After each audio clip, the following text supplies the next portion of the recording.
Understandably, one of the bigger complaints with Sabbat the Black Hand is that it is geared towards storytellers.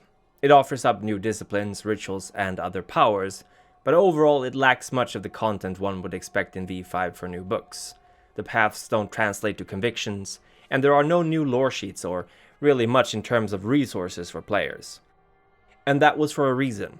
The book is primarily meant to showcase the Sabbat as a threat, enemies to the player's coterie, which is most likely going to be more aligned to their humanity.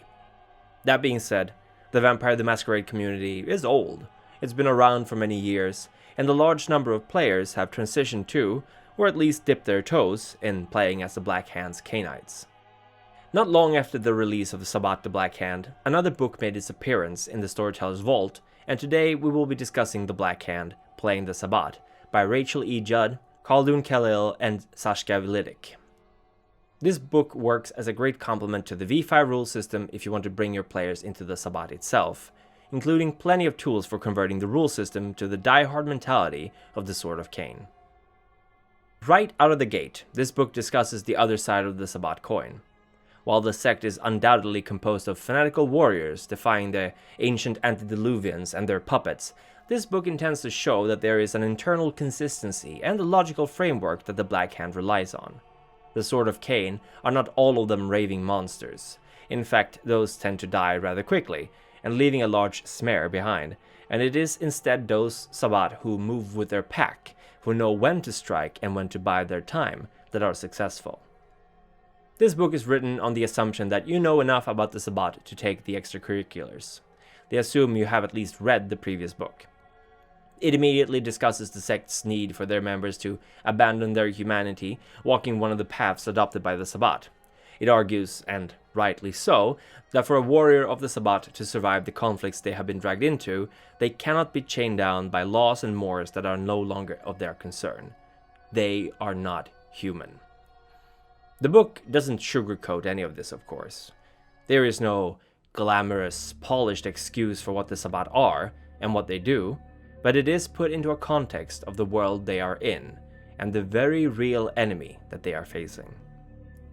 While the Camarilla and Anarchs try to keep up the pretense that the Antediluvians and the Methuselahs are either already destroyed, or never existed to begin with, or at worst do exist but can be appeased, the Sabbat have survived on the dogmatic belief that these creatures spell the end times since its very founding.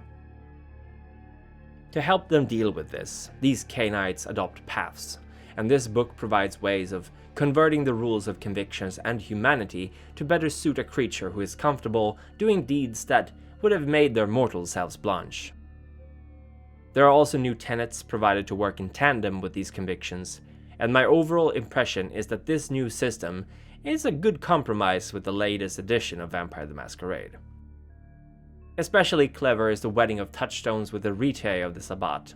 We have already been told how important these rituals are to the Sabbat's cohesion, so it makes sense that the practice and protection of them would occupy a place of importance in the heart of all Sabbat.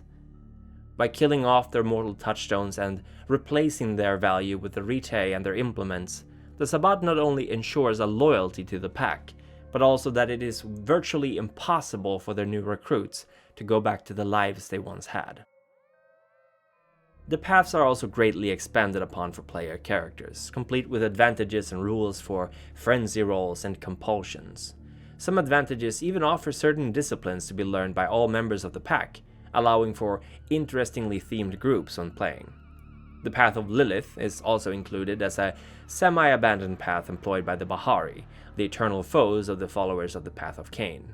I feel like this was an excellent addition because while there are offshoots of this path available elsewhere, the Bahari have always had a special place in my heart. Something I constantly find lacking is the amount of predator types in newly released books, only a handful new ones having ever been presented, so this book introduces quite a selection of them, all of course limited to the Sabbat. These serve the dual purposes of providing a more Sabbat-compatible background for player characters, while also giving more inspiration for what type of Cainites occupy a place in this sect. Something that the recent Sabbat book decided to emphasize was the lack of clan culture, taking the idea of anti-tribu a step further.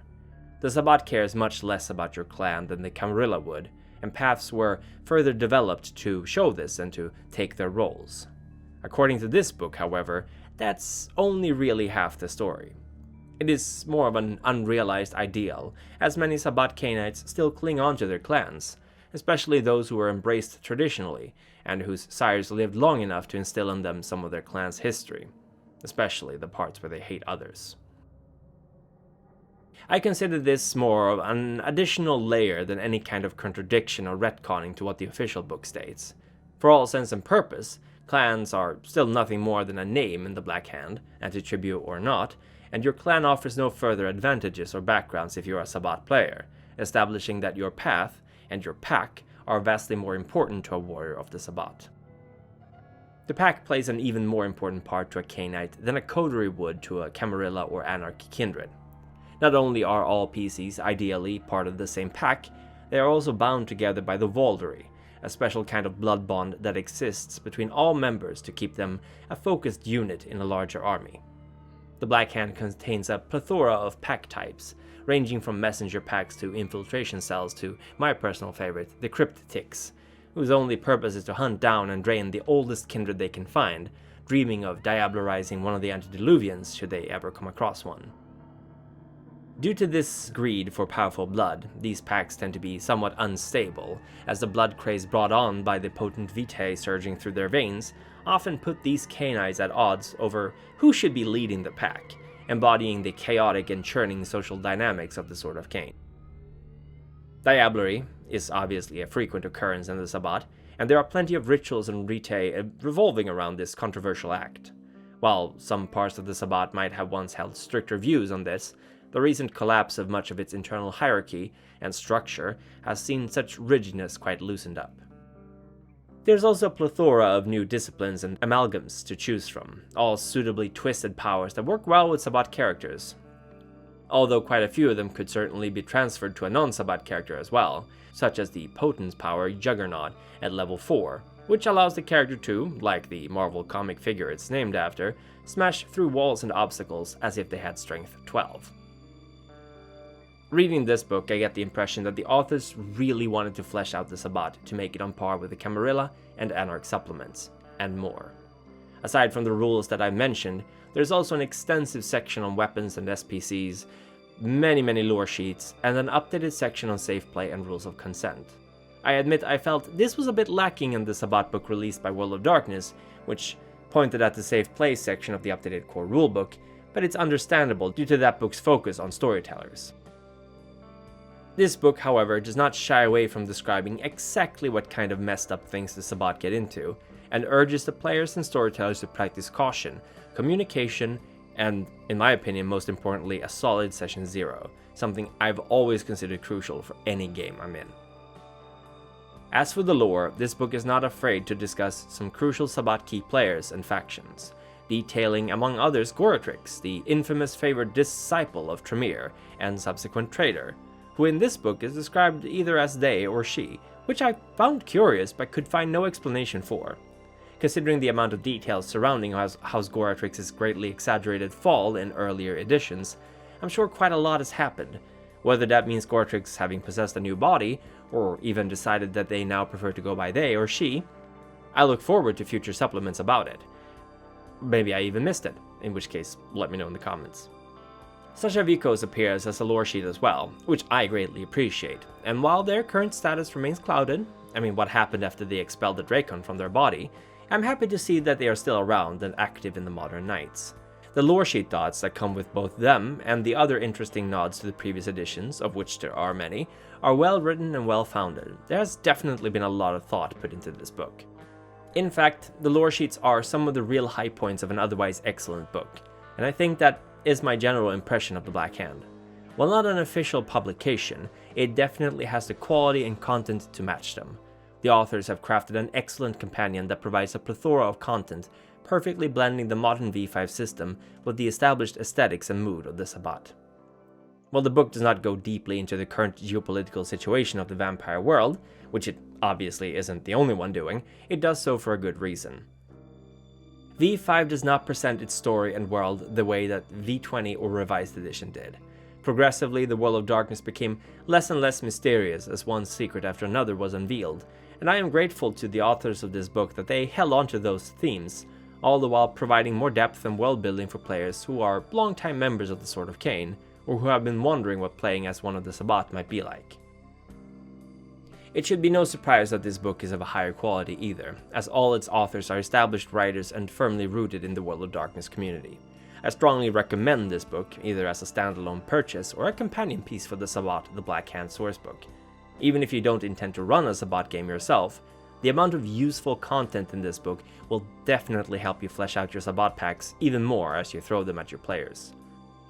I would say that this book can rightly be called the player's guide to the previous book's Storyteller's Handbook. They complement each other and serve as two sides of the same coin, and I'm looking forward to future content like this.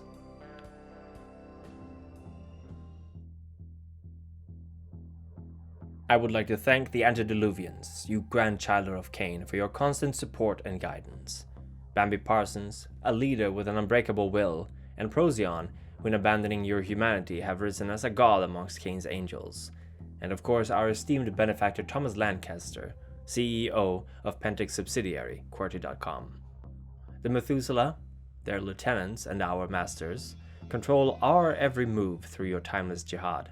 You are Her Satanic Majesty Danny, whose presence chills the blood, Socrates Johnson, a scholar and masterful craftsman of stories, Lauren Eason, ever vigilant for the darkest and most depraved of secrets, and Alexander Kishtaria, esoteric scholar and mentor in magecraft. We want to thank the Primogen Council of Edward Reed, Non-God, and Bled for your diligent support of our cause. Your wisdom shall guide our progeny well. The Council would wish to propose a toast to the Elder Gaslight 88 for the services you have provided us ever so faithfully, and would likewise also bring to the attention the prospect of the Ancile Envion, upon whose performance the Council are bid to pay heed. Naturally, all our elders, Ancile and neonates receive our gratitude from the bottoms of our hearts. Without your support, this would not be possible.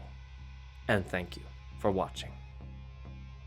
Now be careful out there, for Gehenna may soon be upon us.